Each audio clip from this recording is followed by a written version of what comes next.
Hello, I'm David Miller.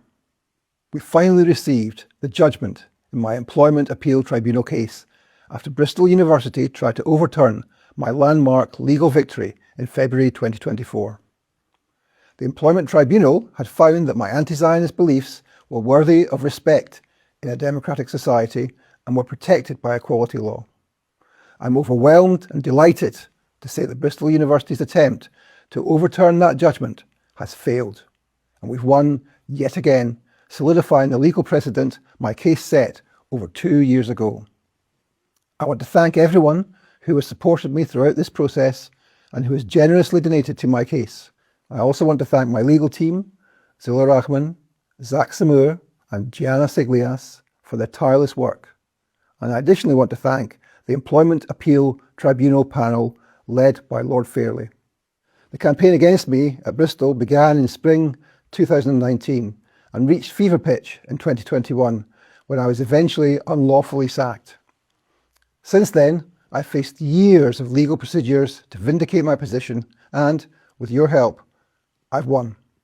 This judgment marks a historic milestone and represents a comprehensive validation of my long-standing academic work, an unmasking of Zionist intimidation, and a binding legal precedent that secures the rights of all critics of Zionism and supporters of the Palestinian people in Britain. At the foundation of this case is the recognition of my anti-Zionist views as a protected philosophical belief under Section 10 of the Equality Act 2010.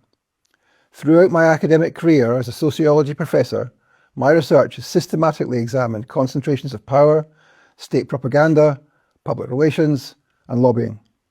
A central component of this research has been the Zionist movement.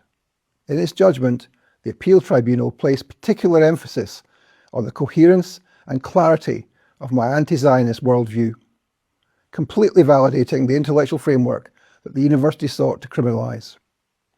The judgment explicitly confirms that it is coherent to describe Zionist ideology as racist, as it promotes the establishment of a state for only one race of people in a territory that contained a large number of people of a different race.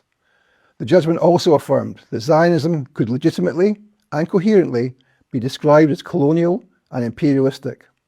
The Zionist movement, using Bristol University as its vector, tried to make an example of me to deter others. Instead, through their own arrogance and legal failures, they've helped secure a binding legal shield that will protect the movement for Palestinian liberation for generations to come. Together, we will dismantle Zionism. Thank you.